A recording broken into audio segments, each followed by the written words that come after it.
Hello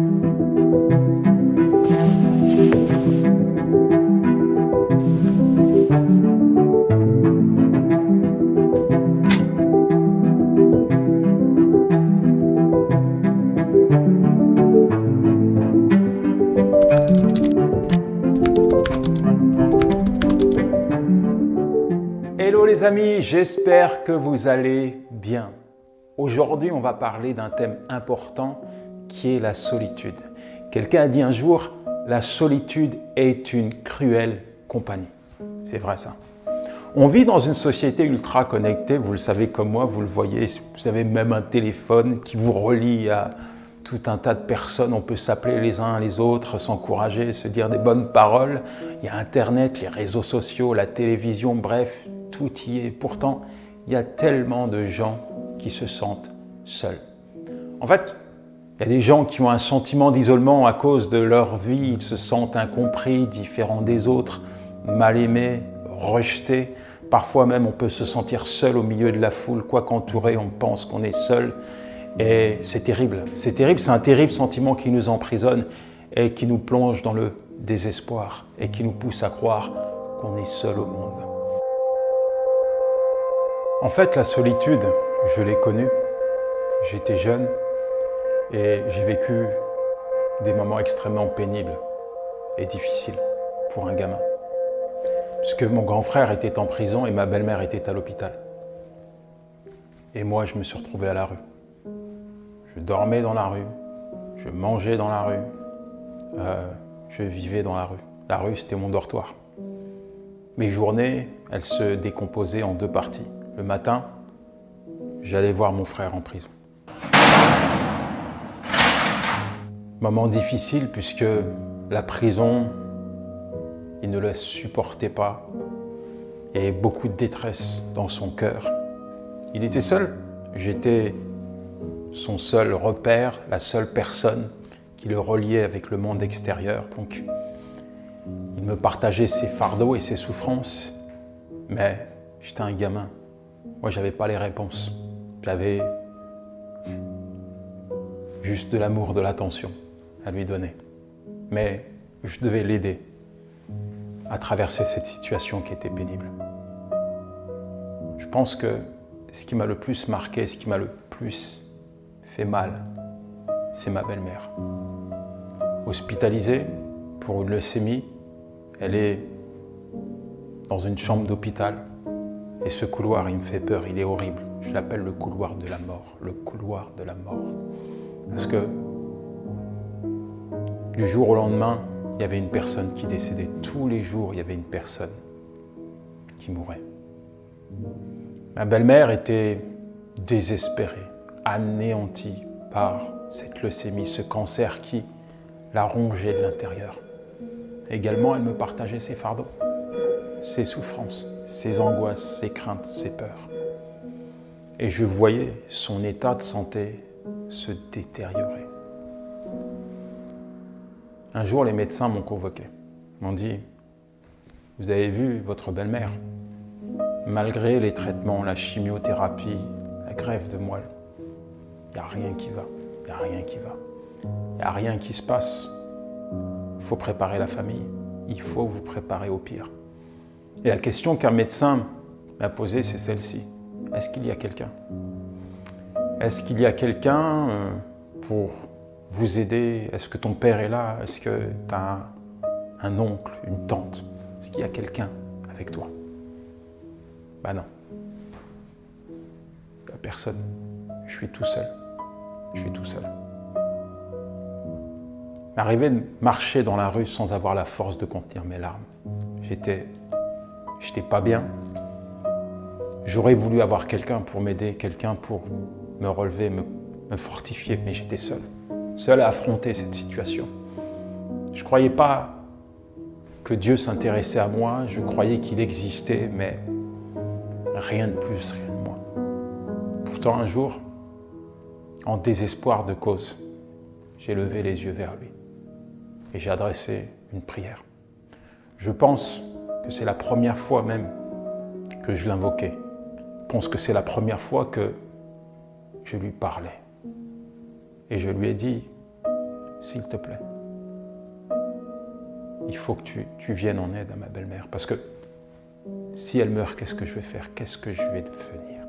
C'est la seule personne qui est là pour moi. Qu'est-ce qui va se passer si elle décède? S'il te plaît, interviens. Guéris-la. Je ne me suis pas roulé par terre, j'ai rien fait de plus que lui adresser une prière.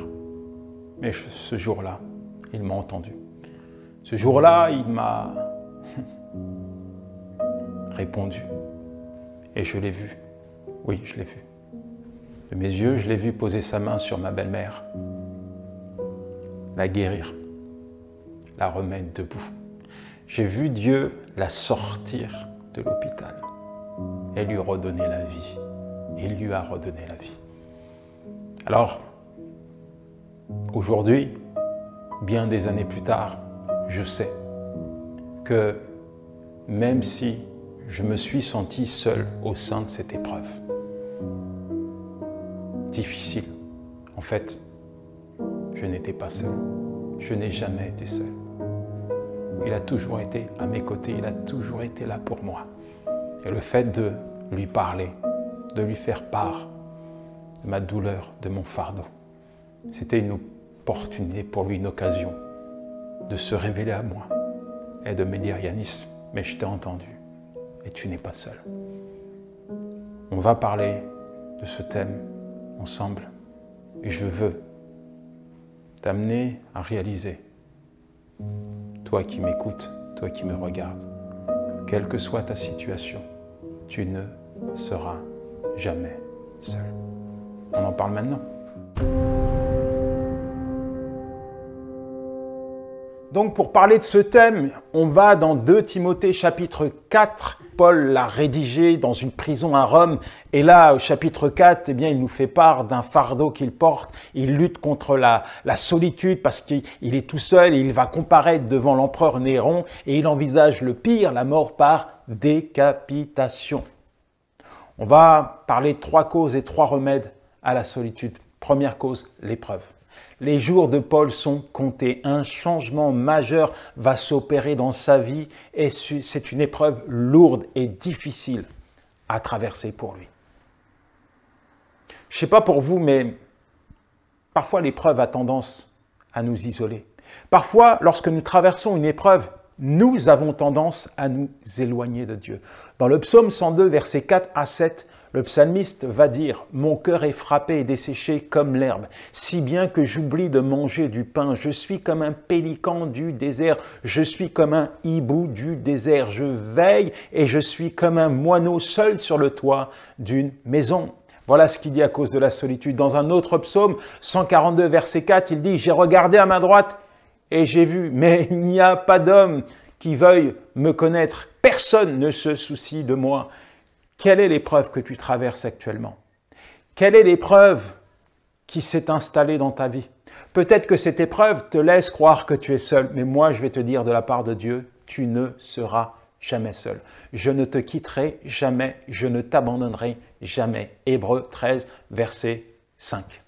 Paul dira à Timothée, lors de ma première défense, il y a juste le Seigneur qui était présent pour me défendre. Verset 17, Paul fait part de cette réalité. Lors de ma première comparution, personne n'était là. Mais Jésus était avec moi. Alors je veux t'encourager. Peut-être qu'il n'y a personne autour de toi. Peut-être que tu as l'impression d'être isolé et abandonné. Mais le Seigneur est à tes côtés. Deuxième raison, la séparation. Au verset 9, Paul va dire à Timothée, viens au plus tôt vers moi.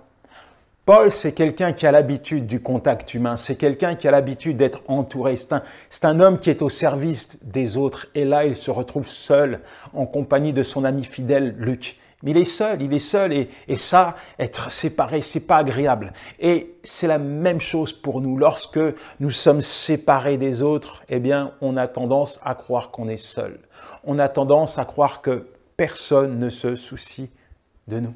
Je pense à toutes ces personnes qui sont allongées dans leur cellule, dans la cellule d'une prison. Je pense à toutes ces personnes qui sont isolées dans un hôpital. Je pense à toutes ces personnes qui ont été séparées pour un temps d'un ami cher, d'un mari, d'une épouse, d'un enfant.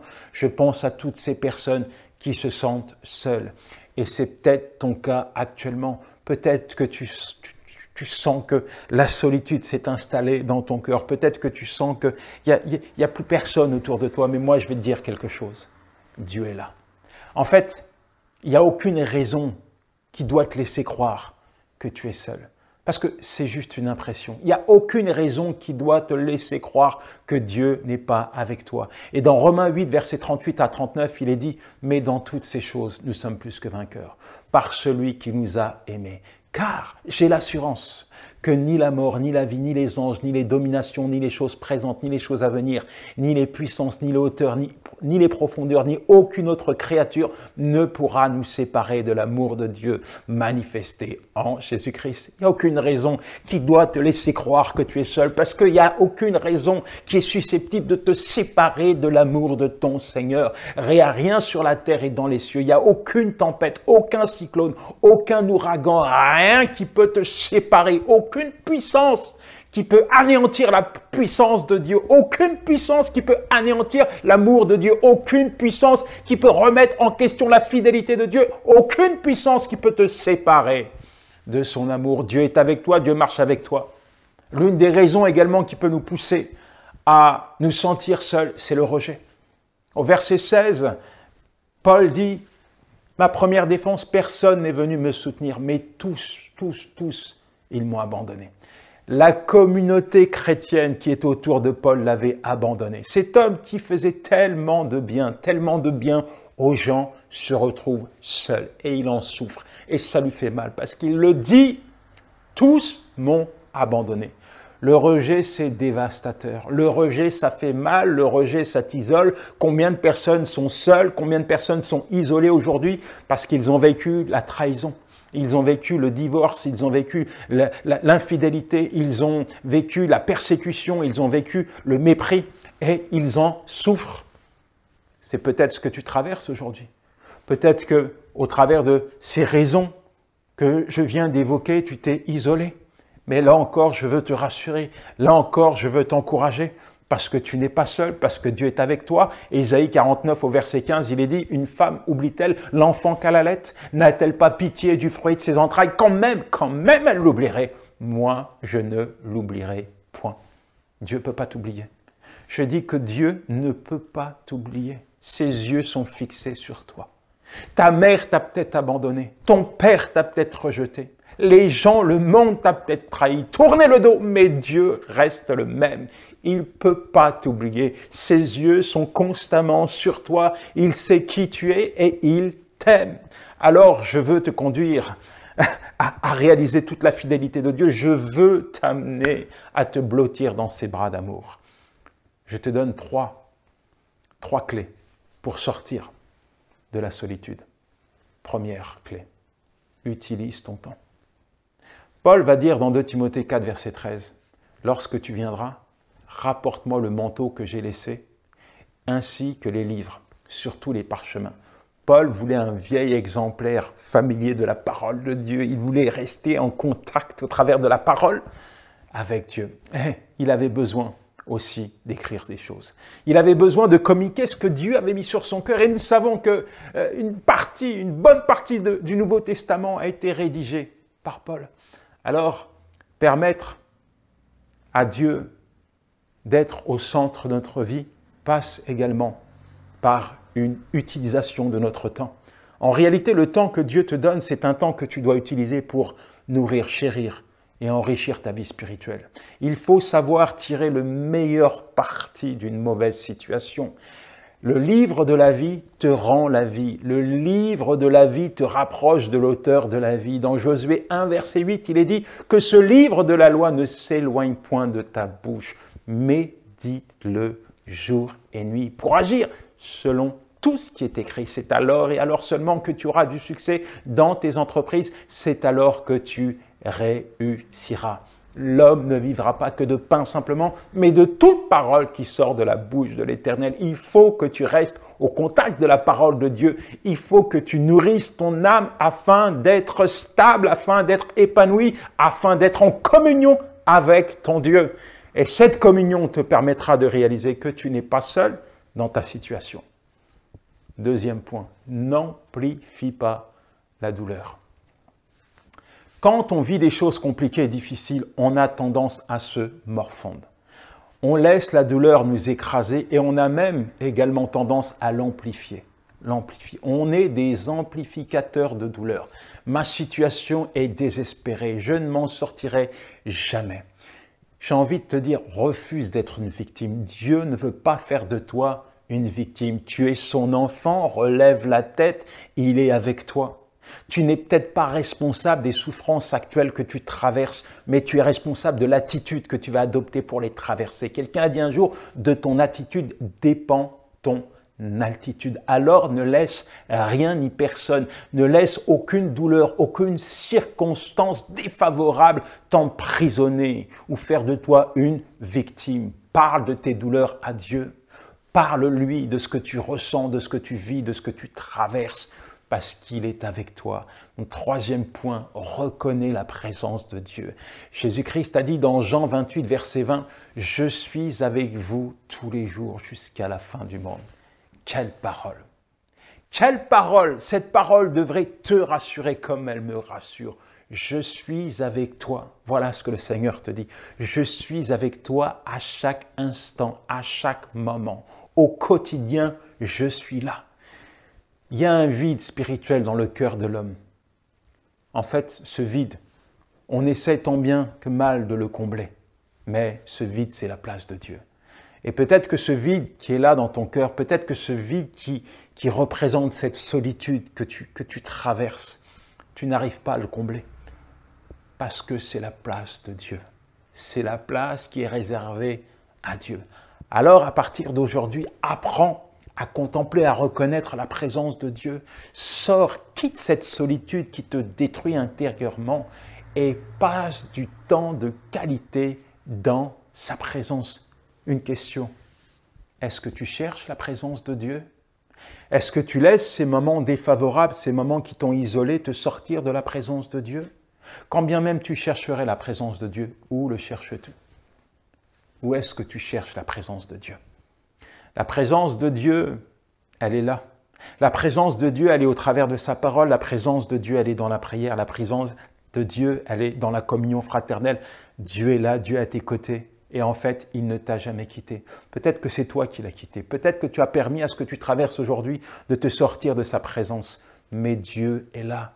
Il est là pour essuyer tes larmes. Il est là pour te relever. Et il est là pour te donner la force d'avancer. Il y a des bénéfices qui découlent, qui émanent de la présence, de la communion avec Dieu. Et peut-être, à cause de ce manque de communion, tu as perdu la joie, tu as perdu la paix, tu as perdu l'espérance, tu as perdu cette assurance, tu as perdu la foi. Renoue avec ton Dieu. Renouer avec Dieu, c'est renouer avec sa paix, c'est renouer avec sa joie, c'est renouer avec son amour, c'est renouer avec l'espérance et avec l'assurance. Et ça, c'est vraiment important parce que faut pas t'isoler. Apprends à construire une relation durable, permanente avec ton Dieu, plutôt que de rester seul. Apprends de Dieu. Laisse-lui te donner les paroles qu'il te faut et entends cette parole. Dans Isaïe 43, il est dit « Ne crains rien, car je te rachète. Je t'appelle par ton nom, tu es à moi. Si tu traverses les eaux, je serai avec toi et les fleuves ne te submergeront point. Si tu marches dans le feu, tu ne te brûleras pas et les flammes ne t'embraseront point. Car je suis l'Éternel, ton Dieu, le Saint d'Israël. Dieu est avec toi. Il t'a racheté, il t'appelle par ton nom. Tu es à lui, tu es à lui. Et il te dit, si tu traverses les eaux, tu ne vas pas te noyer. Les fleuves ne vont pas se jeter sur toi, je suis avec toi. Si tu marches dans le feu, quelle que soit l'épreuve, si tu es au milieu du feu de l'épreuve, je suis là et cette épreuve ne va pas te consumer parce que je suis ton Dieu. Oui, je suis l'Éternel, ton Dieu, le Saint d'Israël. Et Paul l'avait bien compris. Oui, Paul, au milieu de cette situation où il a lutté contre la solitude, où parfois il s'est senti seul, il a réalisé finalement que Dieu était là. Voilà pourquoi il dira dans 2 Timothée 4, verset 7, « J'ai combattu le bon combat, j'ai achevé la course et j'ai gardé la foi. Désormais, la couronne de justice m'est réservée. Le Seigneur, le juste juge, me la donnera dans ce jour-là. Et non seulement à moi, mais encore à tous ceux qui auront aimé son avènement. J'ai combattu le bon combat. » Oui, la vie est un combat. Jamais Jésus-Christ a dit que tout serait facile. Par contre, il t'a promis d'être tous les jours avec toi. La vie est un combat. C'est un bon combat. Oui, le bon combat de la foi, tu dois le combattre. Et Paul dit, j'ai combattu et j'ai achevé. J'ai achevé la course. Je l'ai terminée. Et toi, est-ce que tu vas laisser cette épreuve te sortir de la course, te faire abandonner cette course dans laquelle Dieu t'a lancé?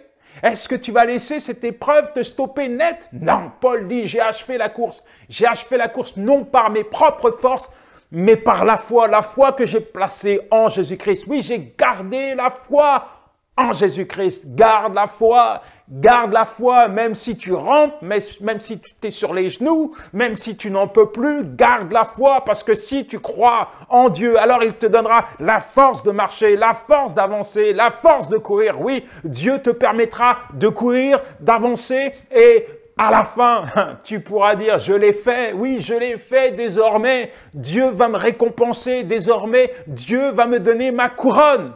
Mon ami, Dieu t'aime, tu n'es pas seul. Et si tu crois que tu es seul, ça veut dire que tu ne connais pas encore l'Éternel, ton Dieu. Il est peut-être temps pour toi de le découvrir. Il est peut-être temps pour toi de t'abandonner entre ses mains. Il est peut-être temps pour toi d'entendre sa voix. Il est peut-être temps pour toi de comprendre une fois pour toutes que quelles que soient les saisons et les vicissitudes de ta vie, Dieu sera toujours avec toi.